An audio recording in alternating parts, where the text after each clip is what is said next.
Dokuments numur 2. Dieva daba. Tā kā cilvēka augstākais iespējamais dieva jēdziens ietver cilvēcisko ideju un ideālu par pirmatnēju un bezgalīgu personību, ir atļauts un varētu izrādīties noderīgi pētīt noteiktas dieviškās dabas īpašības, kas veido dievības raksturu. Dieva dabu vislabāk var saprast caur tēva atklāsmi, ko Mihaels atklāja savās daudzpusīgajās mācībās un savā izcilajā mirstīgā dzīvē miesā.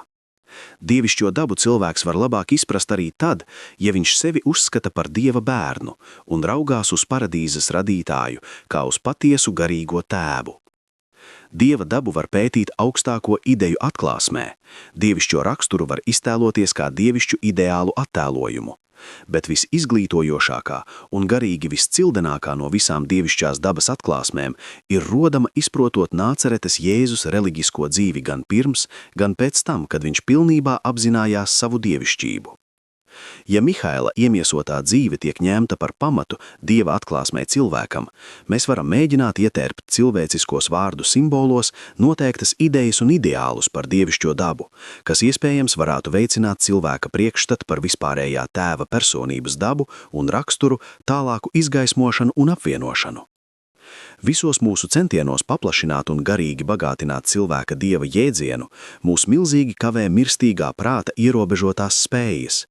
Mūs nopietni kavē arī valodas ierobežojumi un materiālu nabadzība, ko varētu izmantot ilustrācijas vai salīdzinājuma nolūkos mūsu centienos attēlot dievišķās vērtības un pasniegt garīgās nozīmes galīgajam, mirstīgajam cilvēka prātam. Visi mūsu centieni paplašināt cilvēka dieva jēdzienu būtu gandrīz veltīgi, ja vien mirstīgajā prātā nemājotu vispārējā tēva dāvātais saskaņotājs un to necaurstrāvotu radītāja dēla patiesības gars.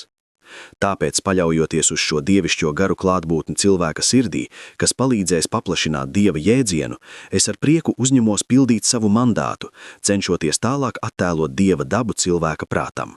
Sadaļa numur 1. Dieva bezgalīgums. Skarot bezgalīgo, mēs nevaram viņu izdibināt. Dievišķās pēdas nav zināmas. Viņa saprašana ir bezgalīga, un viņa diženums neizdibināms. Tēva klātbūtnes žilbinošā gaisma ir tāda, ka savām pazemīgajām radībām viņš šķietami mājo biezā tumsā. Ne tikai viņa domas un plāni ir neizdibināmi, bet viņš dara lielas un brīnumainas lietas bez skaita. Dievs ir liels, mēs viņu neaptveram, nedz arī viņa gadu skaitu var izdibināt. Vai Dievs patiesi mājos uz zemes? Redzi, debesis visums un debesu debesis, visumu visums nevar viņu ietvert.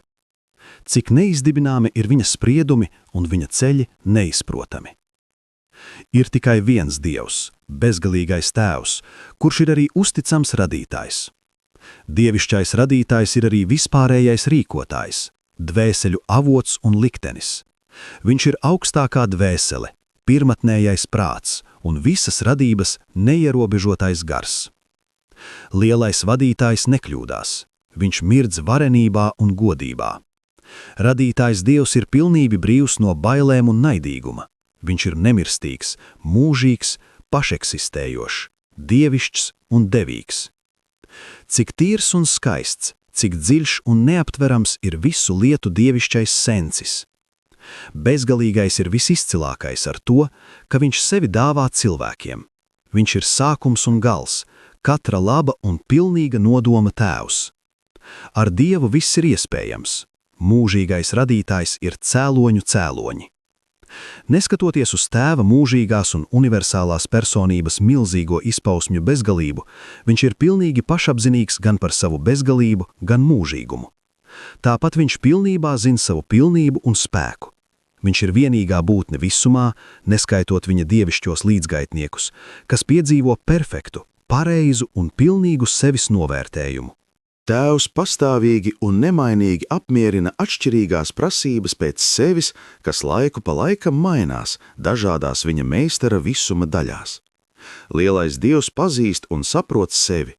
Viņš ir bezgalīgi pašapzinīgs par visām savām pirmatnējām pilnības īpašībām. Dievs nav kosmiska nejaušība. Viņš nav arī visuma eksperimentētājs.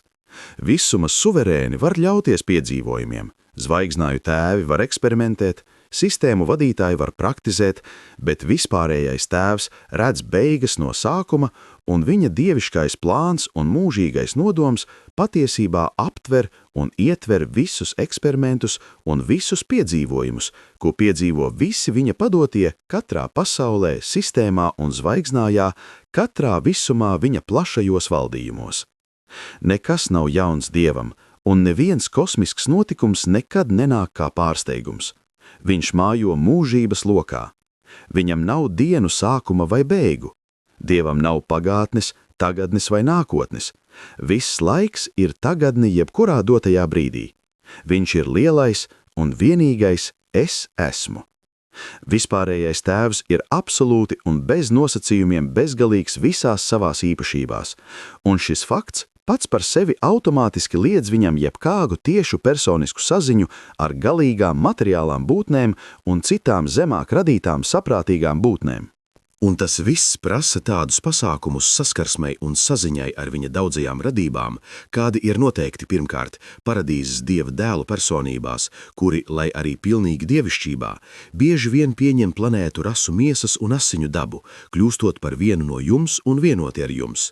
Tājādi, tā sakot, Dievs kļūst par cilvēku, kā tas notika Mihaila dāvājumā, kuru sauca gan par Dieva dēlu, gan par cilvēka dēlu. Un otrkārt ir bezgalīgā gara personības, dažādas serafu pulku kārtas un citas debesu saprātīgās būtnes, kas tuvojas materiālajām būtnēm ar zemu izcelsmu un tik daudzos veidos kalpo un palīdz tām. Un treškārt ir bezpersoniskie noslēpumainie uzraugi, domu saskaņotāji, paša lielā Dieva dāvana, kas sūtīta mājot tādos kā Urantīs cilvēkos, sūtīta bez paziņojuma un bez paskaidrojuma.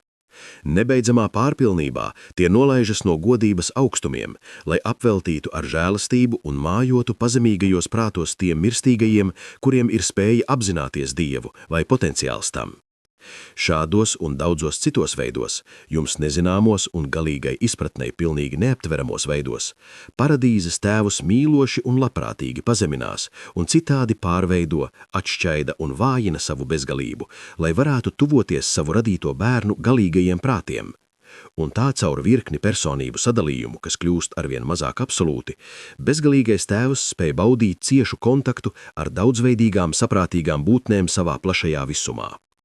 To visu viņš ir darījis un dara tagad un darīs mūžīgi, ne mazākajā vērā nemazinot savas bezgalības, mūžīguma un primaritātes faktu un realitāti.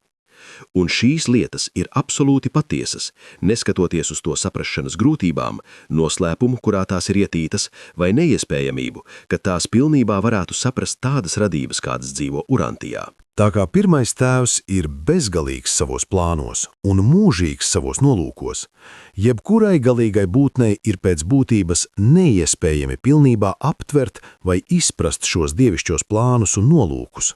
Mirstīgais cilvēks var tikai reizēm un vietumis nojaust tēva nolūkus, kad tie atklājas saistībā ar radību augšupcelšanās plāna īstenošanos tā secīgajos visuma progresa līmeņos.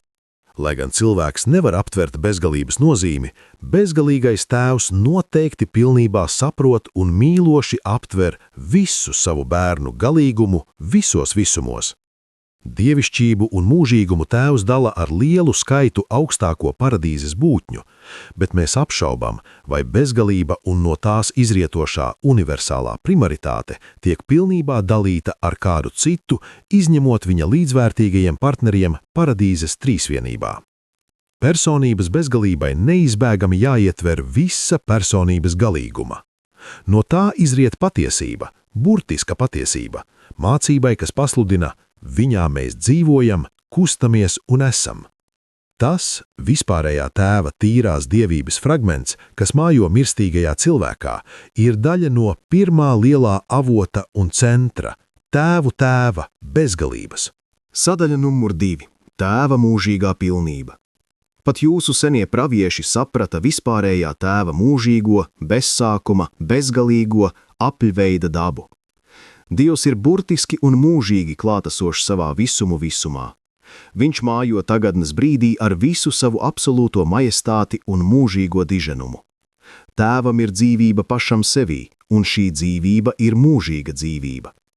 Cauri mūžīgajiem laikmetiem Tēvs ir tas, kurš dod visiem dzīvību. Dievišķajā integritātē ir bezgalīga pilnība. Es esmu tas kungs, es nemainos. Mūsu zināšanas par visumu atklāja ne tikai to, ka viņš ir gaismu tēvs, bet arī to, ka viņa starpplanētu lietu vadībā nav ne pārmaiņu ēnas. Viņš pasludina beigas no sākuma. Viņš saka, mans padoms pastāvēs, es darīšu visu, kas man patīk, saskaņā ar mūžīgo nodomu, ko esmu nolicis savā dēlā. Tā pirmā avota un centra plāni un nolūki ir līdzīgi viņam pašam, mūžīgi, pilnīgi un uz visiem laikiem nemainīgi. Tēva pavēlēs ir pilnīguma galīgums un pilnības pārpilnība. Viss, ko Dievs dara, pastāvēs mūžīgi. Tam neko nevar pielikt un neko no tā atņemt. Vispārējais Tēvs nenožēlo savus sākotnējos gudrības un pilnības nodomus. Viņa plāni ir nelokāmi, viņa padoms ir nemainīgs, bet viņa darbi ir dievišķi un nekļūdīgi. 1000 gadi viņa acīs ir kā vakardiena, kad tā ir pagājusi, un kā sardzes maiņa naktī. Dievišķības pilnība un mūžības diženums uz visiem laikiem ir ārpus mirstīgā cilvēka ierobežotā prāta pilnīgas izpratnes. Nemainīga Dieva reakcijas, izpildot viņa mūžīgo nodomu, var šķist mainīgas atbilstoši viņa radīto saprātīgo būtņu mainīgajai attieksmei un mainīgajiem prātiem. Tas ir, tās var šķistami un virspusēji mainīties, bet zem virsmuses un aiz visām ārējām izpausmēm joprojām ir klātesošs mūžīgā Dieva nemainīgais nolūks, mūžīgais plāns. Visumam pilnībai noteikti jābūt relatīvam jēdzienam, bet centrālajā visumā, un it īpaši paradīzē, pilnība ir neatšķaidīta. Noteiktās fāzēs tā ir pat absolūta. Trīsvienības izpausmes dažādo dievišķās pilnības izpausmes, bet to nevājina. Dieva pirmatnējā pilnība nesastāv no pieņemta taisnīguma, bet gan no viņa dievišķās dabas labestības raksturīgās pilnības. Viņš ir galīgs, pabeigts un pilnīgs. Viņa taisnīgā rakstura skaistumā un pilnībā nekas netrūkst. Un viss dzīvojošo eksistenču plāns telpas pasaulēs ir centrēts ap dievišķo nolūku pacelt visas gribas radības uz augsto likteni, piedzīvot Tēva paradīzes pilnības dalīšanu. Dievs nav ne egocentrisks, ne noslēgts. Viņš nekad nepārstāj sevi dāvāt visām pašapzinīgām radībām plašajā visumā. Dievs ir mūžīgi un bezgalīgi pilnīgs. Viņš personīgi nevar pazīt nepilnību kā savu pieredzi, bet viņš dala apziņu par visu cīnošos radību nepilnības pieredzi evolūcionārijos visumos, kas pieder visiem paradīzes radītājiem dēliem. Pilnības Dieva personīgais un atbrīvojošais pieskāriens apēno sirdis un apņem visu to mirstīgo radību dabu, kas ir pacēlušās līdz morālās izšķiršanas visuma līmenim. Tādā veidā, kā arī caur dievišķās klātbūtnes kontaktiem, vispārējais Tēvs patiesi piedalās pieredzē ar nenobriedumu un nepilnību katras morālās būtnes evolūcionārajā karjerā visā visumā. Cilvēciskie ierobežojumi, potenciālais ļaunums, nav daļa no dievišķās dabas, bet mirstīgo pieredze ar ļaunumu un visas cilvēka attiecības ar to noteikti ir daļa no Dieva arvien paplašinošās pašrealizācijas laika bērnos, morālās atbildības radībās, kuras ir radījusi vai attīstījis katrs radītājs dēls, kas izgājis no paradīzes. Sadaļa numur 3. Taisnīgums un taisnums. Dievs ir taisns, tāpēc viņš ir taisnīgs. Tas kungs ir taisns visos savos ceļos. Es neesmu bez iemesla darījis visu, ko esmu darījis, saka tas kungs. Tā kunga spriedumi ir patiesi un pilnīgi taisnīgi. Vispārējā Tēva taisnīgumu nevar ietekmēt viņa radību darbi un rīcība, jo nav netaisnības pie tā kunga mūsu Dieva, nav personu cieņas, nav dāvanu pieņemšanas. Cik veltīgi ir bērnīšķīgi lūgt tādu Dievu mainīt savus nemainīgos dekrētus, lai mēs varētu izvairīties no viņa gudro dabas likumu un taisnīgo garīgo pavēļu darbības taisnīgajām sekām. Nemaldieties, Dievs neļaujas apsmiet, jo ko cilvēks sēj, to viņš arī pļaus. Tiesa, Pat pļaujot netaisnības ražu, šīs dievišķais taisnīgums vienmēr ir mīkstināts ar žēlsirdību. Bezgalīga gudrība ir mūžīgais šķīrētiesnesis, kas nosaka taisnīgumu un žēlsirdības proporcijas, kuras jāpiešķir jebkurā konkrētā situācijā. Lielākais sods, patiesībā neizbēgamas sekas par pārkāpumiem un apzinātu sacelšanos pret Dieva valdību, ir eksistences zaudēšana kā individuālam šīs valdības subjektam. Pilnīgas grēcības gala rezultāts ir iznīcināšana. Galu galā šādi ar grēku identificējušies indivīdi ir iznīcinājuši paši sevi, kļūstot pilnīgi nereāli, pieņemot netaisnību. Tomēr šādas radības faktiskā pazušana vienmēr tiek atlikta, līdz ir pilnībā izpildīta tajā visumā spēkā esošā taisnīguma kārtība. Eksistences pārtraukšana parasti tiek noteikta laikmeta vai epohas tiesas spriešanā, valstībā vai valstībās. Tādā pasaulē kā Urantija, tas notiek planētas laikmeta beigās. Eksistences pārtraukšana šādos laikos var noteikt ar visu jurisdikcijas tribunālu saskaņotu rīcību, sākot no planētas padomes līdz radītāja dēla tiesām un dienu senču spriedumu tribunāliem. Izšķīdināšanas mandāts rodas supervisuma augstākajās tiesās pēc nepārtrauktas apsūdzības apstiprināšanas, kas nāk no pārkāpēja dzīvesvietas sfēras. Un tad, kad iznīcināšanas spriedums ir apstiprināts augšā, izpildi veids tie tiesneši, kas dzīvo un darbojas supervisuma galvenajā mītnē. Kad šis spriedums tiek galīgi apstiprināts, ar grēku identificējusies būtne acumirklī kļūst tā, it kā tās nebūtu bijis. No šāda likteņa nav augšām celšanās, tas ir mūžīgs un bezgalīgs. Identitātes dzīvās enerģijas faktori ar laika transformācijām un telpas metamorfozēm tiek izšķīdināti kosmiskajos potenciālos, no kuriem tie reiz radās. Kas attiecas uz netaisnīgā personību, tai tiek atņemts turpmākās dzīves nesējs, jo radība nav izdarījusi tās izvēles un galīgos lēmumus, kas būtu nodrošinājuši mūžīgo dzīvi.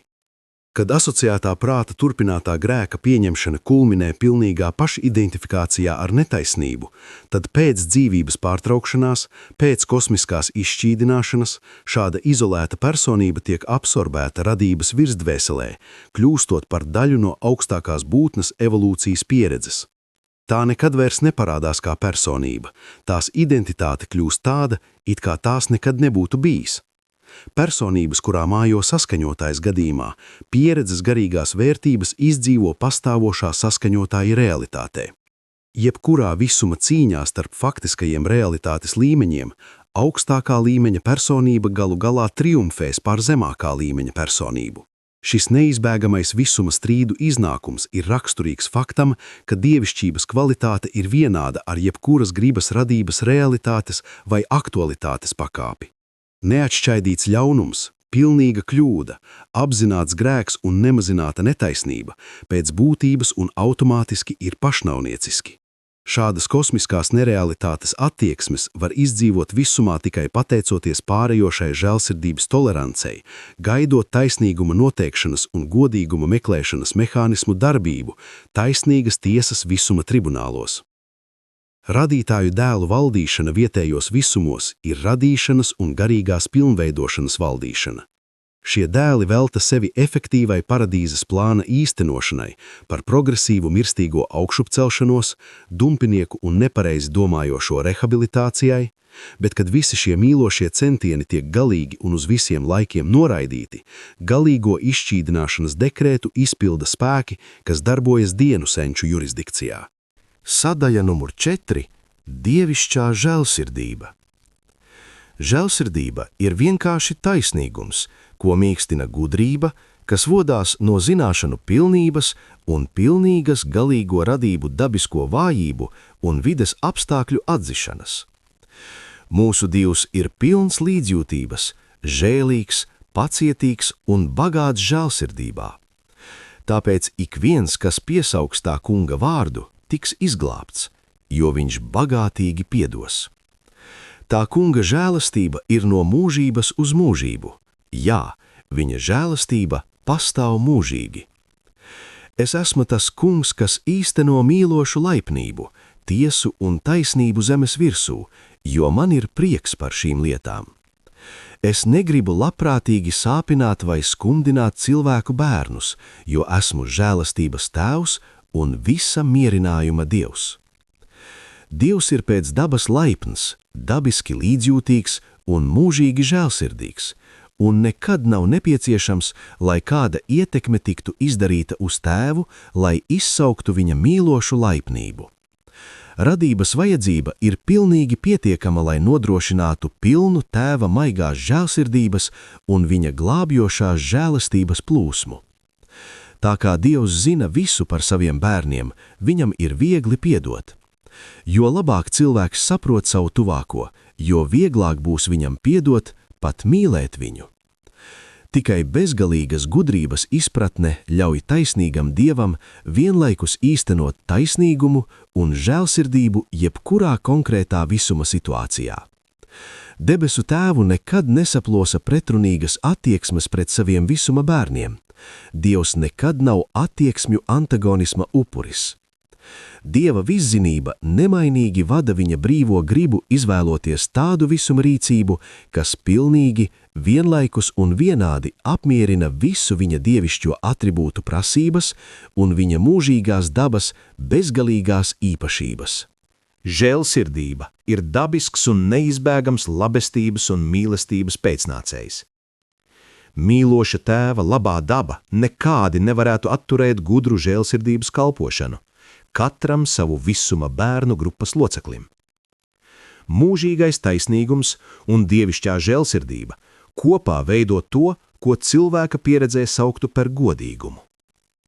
Dievišķā žēlsirdība ir godīguma tehnika, kas pielāgojas starp pilnības un nepilnības visuma līmeņiem. Žēlsirdība ir augstākā taisnīgums, kas pielāgots evolucionējošo galīgo situācijām, mūžības taisnīgums, kas modificēts, lai atbilstu laika bērnu augstākajām interesēm un visuma labklājībai. Žēlsirdība nav taisnīguma pārkāpums, bet gan saprotoša interpretācija augstākā taisnīguma prasībām, kā tās tiek godīgi piemērotas pakārtotām garīgām būtnēm un evolucionējošo visumu materiālajām radībām. Žēlsirdība ir paradīzes trīsvienības taisnīgums, gudri un mīloši veltīts daudzveidīgajām laika un telpas radību saprātīgajām būtnēm, kā to formulējusi dievišķā gudrība un noteicis vispārējā tēva un visu viņa saistīto radītāju viszinošais prāts un suverēnā brīvā griba. Sadaļa numur 5. Dieva mīlestība. Dievs ir mīlestība. Tāpēc viņa vienīgā personīgā attieksme pret visuma lietām vienmēr ir dievišķas pieķeršanās reakcija. Tēvs mūs mīl pietiekami, lai dāvātu mums savu dzīvību. Viņš liek savai saulē uzliekt pār ļaunajiem un labajiem un sūta lietu pār taisnajiem un netaisnajiem. Ir nepareizi domāt par Dievu kā par tādu, kas tiek pierunāts mīlēt savus bērnus viņa dēlu upuru vai viņa pakārtoto radību aizlūgumu dēļ. Jo pats Tēvs jūs mīl. Tieši reaģējot uz šo tēvišķo pieķeršanos, Dievs sūta brīnišķīgos saskaņotājus, lai tie mājo cilvēku prātos. Dieva mīlestība ir universāla. Ik viens, kas grib, var nākt. Viņš gribētu, lai visi cilvēki tiktu izglābti nonākot pie patiesības zināšanas. Viņš negrib, lai kāds pazustu. Radītāji ir paši pirmie, kas cenšas glābt cilvēku no viņa muļķīgās dievišķo likumu pārkāpšanas postošajām sekām. Dieva mīlestība pēc dabas ir tēvišķa pieķeršanās, tāpēc viņš dažkārt mūs pārmāca mūsu pašu labā, lai mēs varētu būt daļa no viņa svētuma. Pat jūsu ugunīgajos pārbaudījumos atcerieties, ka visās mūsu ciešanās viņš cieš līdzi mums. Dievs ir dievišķi laipns pret grēciniekiem. Kad dumpinieki atgriežas pie taisnīguma, viņi tiek žēlīgi uzņemti, jo mūsu Dievs bagātīgi piedos. Es esmu tas, kurš dzēš jūsu pārkāpumus sevis dēļ, un es neatcerēšos jūsu grēkus. Redziet, kādu mīlestību Tēvs mums ir dāvājis, ka mūs sauc par Dieva dēliem. Galu galā, lielākais Dieva labestības pierādījums un augstākais iemesls viņu mīlēt ir Tēva mājojošā dāvana saskaņotājs, kurš tik pacietīgi gaida stundu, kad jūs abi tiksiet mūžīgi savienoti. Lai gan jūs nevarat atrast Dievu meklējot, ja jūs pakļausieties mājojošā gara vadībai, jūs tiksiet nekļūdīgi vadīti, soli pa solim, dzīvi pēc dzīves, cauri visumam pēc visuma un laikmetam pēc laikmeta, līdz beidzot stāvēsiet vispārējā Tēva paradīzes personības klātbūtnē. Cik nesaprātīgi ir nepielūgt Dievu tādēļ, ka cilvēka dabas ierobežojumi un jūsu materiālās radības šķēršļi liedz jums viņu redzēt. Starp jums un Dievu ir milzīgs attālums, fiziskā telpa, kas jāpārvar. Tāpat pastāv liels garīgās atšķirības bezdibenis, kas jāpārvar. Bet neskatoties uz visu, kas jūs fiziski un garīgi šķir no Dieva paradīzes personiskās klātbūtnes, apstājieties un apdomājiet svinīgo faktu, ka Dievs dzīvo jūsos. Viņš savā veidā jau ir pārvarējis šo bezdibeni. Viņš ir sūtījis daļu no sevis, savu garu, lai tas dzīvotu jūsos un strādātu ar jums, kamēr jūs turpināt savu mūžīgo visuma karjeru. Man ir viegli un patīkami pielūgt to, kurš ir tik dižens un tajā pašā laikā tik sirsnīgi veltīts savu pazemīgo radību pacelšanas kalpošanai. Es dabiski mīlu to, kurš ir tik varens radīšanā un tās kontrolē, un tomēr ir tik pilnīgs labestībā un tik uzticīgs mīlošajā laipnībā, kas mūs pastāvīgi apēno. Es domāju, ka es mīlētu Dievu tikpat ļoti, ja viņš nebūtu tik dižens un varens, kamēr vien viņš ir tik labs un žēlsirdīgs. Mēs visi mīlam Tēvu vairāk viņa dabas dēļ, nekā atzīstot viņa abrīnojamos atribūtus. Kad es novēroju radītājus dēlus un viņu padotos administratorus, kas tik drosmīgi cīnās ar daudzajām laika grūtībām, kas raksturīgas telpas visuma evolūcijai, es atklāju, ka jūtu pret šiem mazākajiem visuma valdniekiem lielu un dziļu pieķeršanos. Galu galā es domāju, ka mēs visi, ieskaitot valstību mirstīgos, mīlam vispārējo Tēvu un visas citas būtnes, dievišķas vai cilvēciskas, jo mēs redzam, ka šīs personības mūs patiesi mīl. Mīlestības pieredze lielā mērā ir tieša atbilde uz pieredzi būt mīlētam. Zinot, ka Dievs mani mīl, man būtu jāturpina viņu mīlēt visaugstāk, pat ja viņš būtu atbrīvots no visiem saviem pārākuma, galīguma un absolūtuma atribūtiem. Tēva mīlestība mums seko tagad un visā mūžīgo laikmetu bezgalīgajā lokā. Pārdomājot Dieva mīlošo dabu, ir tikai viena saprātīga un dabiska personības reakcija. Jūs arvien vairāk mīlēsiet savu radītāju. Jūs veltīsiet Dievam pieķeršanos, kas līdzīga tai, ko bērns sniedz zemes vecākam. Jo kā tēvs, īsts tēvs, patiesas tēvs mīl savus bērnus, tā vispārējais tēvs mīl un mūžīgi meklē savu radīto dēlu un meitu labklājību. Bet Dieva mīlestība ir inteliģenta un tālredzīga vecāku pieķeršanās. Dievišķā mīlestība darbojas vienotā asociācijā ar dievišķo gudrību un visām citām vispārējā Tēva pilnīgās dabas bezgalīgajām īpašībām. Dievs ir mīlestība, bet mīlestība nav Dievs. Lielākā dievišķās mīlestības izpausme pret mirstīgajām būtnēm ir novērojama domu saskaņotāju dāvājumā, bet jūsu lielākā Tēva mīlestības atklāsme ir redzama viņa dēla Mihēla dāvājuma dzīvē, kad viņš uz zemes dzīvoja ideālu garīgo dzīvi. Tas ir mājojošais saskaņotājs, kas individualizē Dieva mīlestību katrai cilvēka dvēselei. Dažreiz man ir gandrīz sāpīgi, ka esmu spiests attēlot debesu Tēva dievišķo pieķeršanos saviem visuma bērniem, izmantojot cilvēka vārda simbolu mīlestība. Šis termins, lai arī tas apzīmē cilvēka augstāko priekšstatu par mirstīgo cieņas un pieķeršanās attiecībām, tik bieži tiek lietots, lai apzīmētu tik daudz cilvēciskās attiecības, kas ir pilnīgi zemas un pilnīgi necienīgas tikt apzīmētas ar vārdu, kas tiek lietots arī, lai norādītu uz dzīvā Dieva nepārspējamo pieķeršanos savām visuma radībām. Cik neveiksmīgi, ka es nevaru izmantot kādu dievišķu un ekskluzīvu terminu, kas cilvēka prātam nodotu patieso dabu un izsmalcināti skaisto nozīmi dievišķajai paradīzes Tēva pieķeršanās. Kad cilvēks zaudē no redzesloka personīga Dieva mīlestību, Dieva valstība kļūst tikai par laba valstību. Neskatoties uz dievišķās dabas bezgalīgo vienotību, mīlestība ir dominējošā īpašība visās Dieva personīgajās attiecībās ar savām radībām. Sadaļa numur 6 – Dieva labestība. Fiziskajā visumā mēs varam redzēt dievišķo skaistumu, Intelektuālajā pasaulē mēs varam saskatīt mūžīgo patiesību, bet Dieva labestība ir atrodama tikai personīgās reliģiskās pieredzes garīgajā pasaulē. Savā patiesajā būtībā reliģija ir ticība uzticēšanās Dieva labestībai. Dievs filozofijā varētu būt liels un absolūts, kaut kā pat inteliģents un personisks, bet reliģijā Dievam jābūt arī morālam, viņam jābūt labam. Cilvēks varētu baidīties no liela Dieva, bet viņš uzticas un mīl tikai labu Dievu. Šī Dieva labestība ir daļa no Dieva personības, un tās pilnīga atklāsme parādās tikai ticīgo Dieva dēlu personīgajā reliģiskajā pieredzē.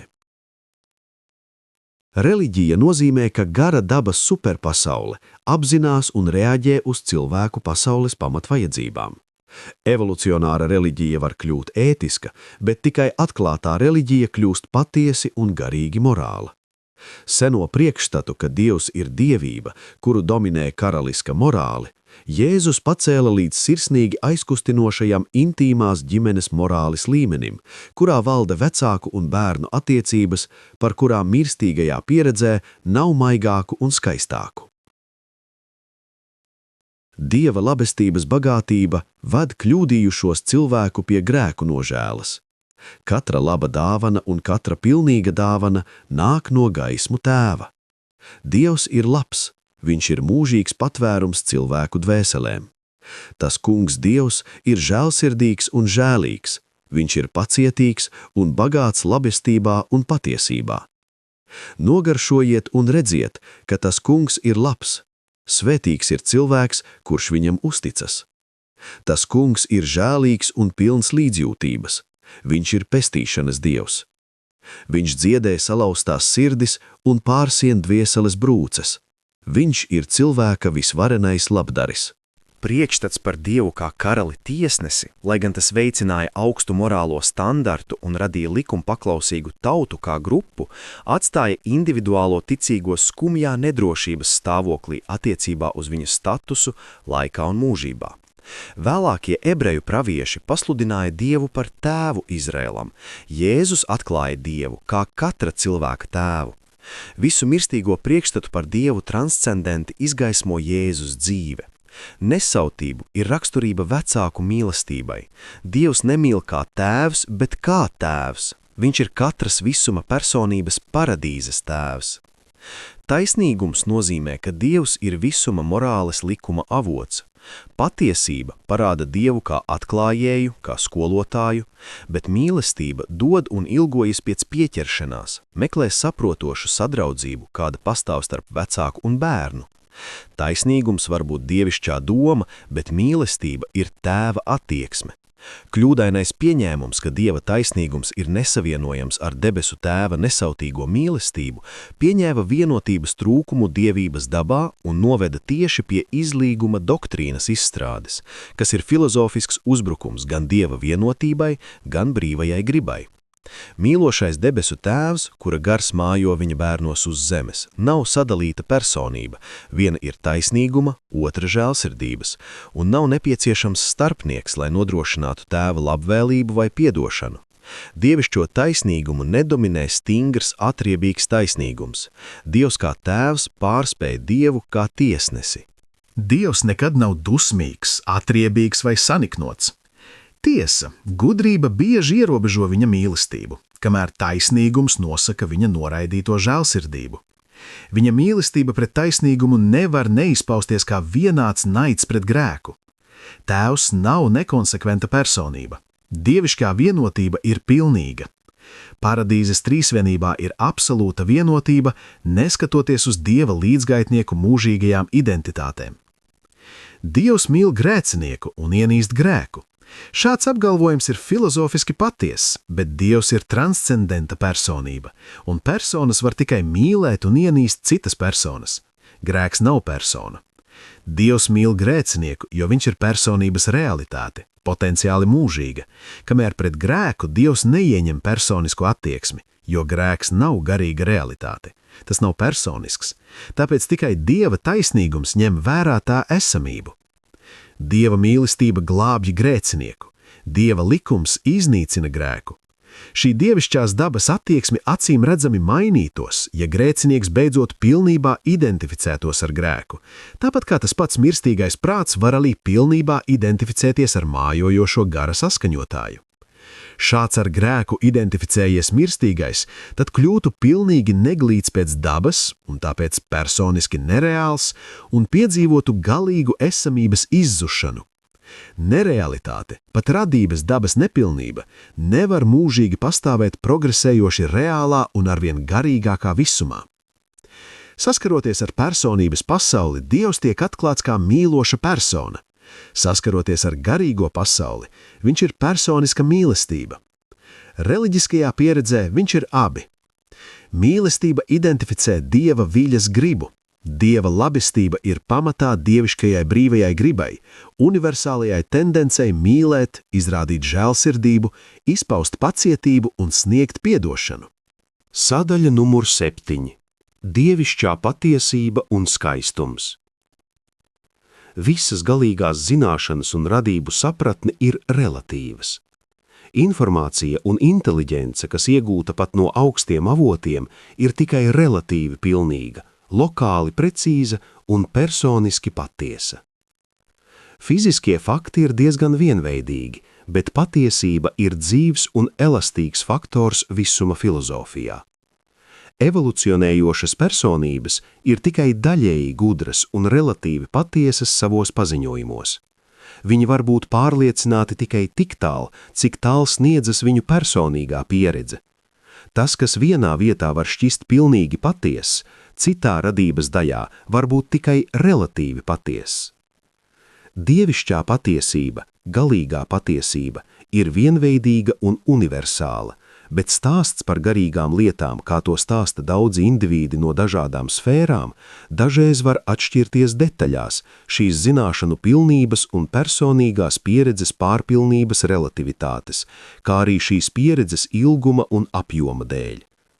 Lai gan pirmā lielā avota un centra likumi un dekrēti, domas un attieksmes ir mūžīgi, bezgalīgi un universāli patiesas, tajā pašā laikā to piemērošana un pielāgošana katram visumam, sistēmai, pasaulei un radītai saprātīgai būtnei notiek saskaņā ar radītāju dēlu plāniem un tehniku, kā viņi darbojas savos attiecīgajos visumos, kā arī harmonijā ar bezgalīgā gara un visu citu saistīto debesu personību vietējiem plāniem un procedūrām.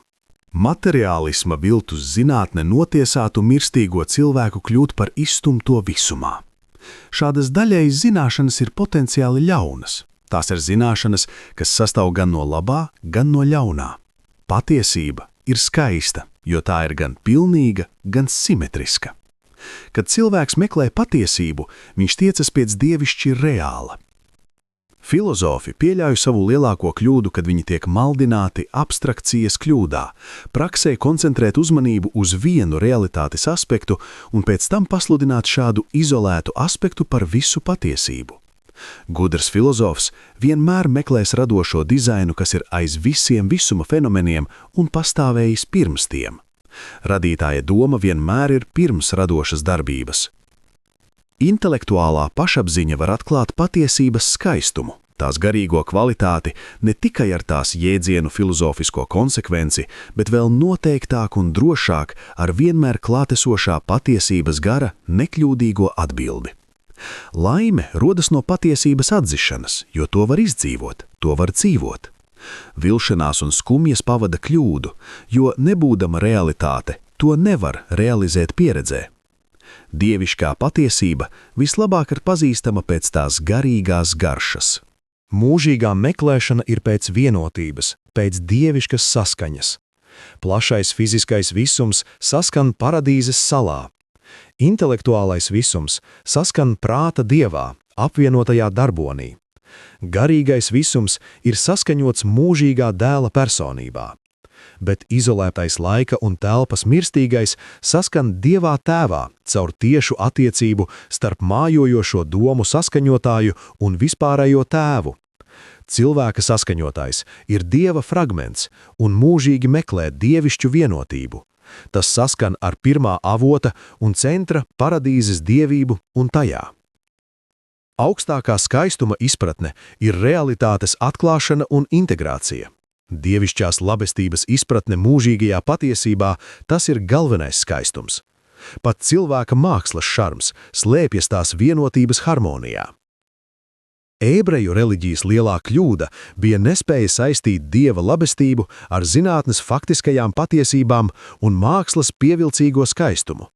Civilizācijai progresējot, un tā kā reliģija turpināja sekot tam pašam neprātīgajam kursam, pārmērīgi uzsverot Dieva labestību, relatīvi izslēdzot patiesību un atstājot novārtā skaistumu, attīstījās pieaugoša tendence noteiktiem cilvēku tipiem novērsties no abstraktā un nesaistītā izolētās labestības jēdziena.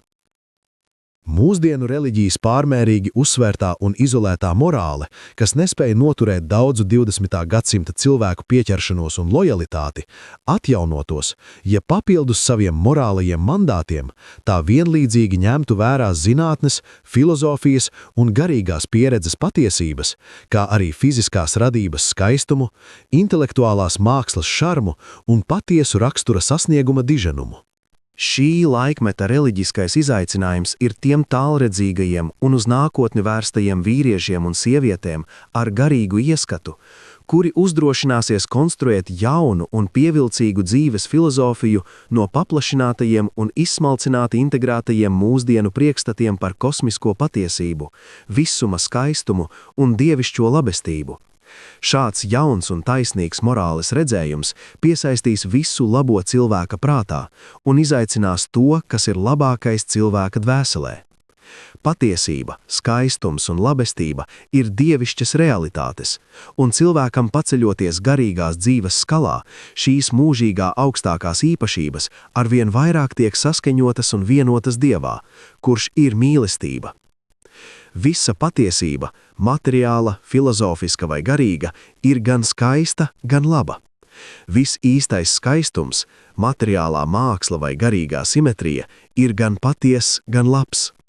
Visa patiesā labestība, vai tā būtu personīgā morāle, sociālais taisnīgums vai dievišķā kalpošana, ir vienlīdz patiesa un skaista. Veselība, saprāts un laime ir patiesības, skaistuma un labestības integrācijas, kā tās tiek sajauktas cilvēka pieredzē. Šādi efektīvas dzīves līmeņi rodas apvienojot enerģijas sistēmas, ideju sistēmas un gara sistēmas. Patiesība ir saskaņota, skaistums pievilcīgs, labestība stabilizējoša, un kad šīs reāla vērtības tiek saskaņotas personības pieredzē, rezultāts ir augsta līmeņa mīlestība, ko nosaka gudrība un kvalificē lojalitāte.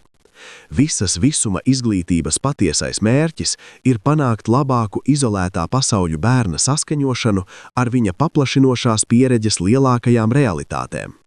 Realitāte ir galīga cilvēka līmenī, bezgalīga un mūžīga augstākajos un dievišķajos līmeņos.